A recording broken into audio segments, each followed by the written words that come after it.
अस्सलाम वालेकुम नाज़रीन, यहाँ पर आपको एक ब्रेकिंग न्यूज़ से आगाह करते चलें। पाकिस्तान मुकाबला वेस्ट इंडीज़ दूसरे T20 मैच का टॉस हो गया।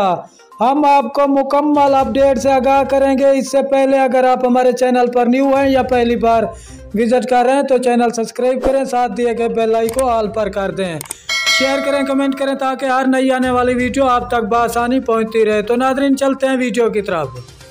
दूसरे T20 मैच में कौमी क्रिकेट टीम ने टॉस जीतकर बैटिंग का फैसला कर लिया। तफसील के मुताबिक टॉस जीतकर कौमी टीम के कप्तान बाबर आजम का कहना था कि आज बेहतर खेल पेश करेंगे। इनका कहना था कि पिछले मैच में टीम ने अच्छी कारकर्दगी का मुजाहरा किया था, इसलिए टीम में कोई तब्दीली नहीं की गई। दूसरी जानिब वेस्ट इंडीज़ के कप्तान का कहना था कि अगर हम टॉस जीत जाते तो हम भी पहले बैटिंग करते। अब कोशिश करेंगे कि पाकिस्तान को जीत के लिए बड़ा हदफ दें। शुक्रिया नाज़रीन, हमारी वीडियो देख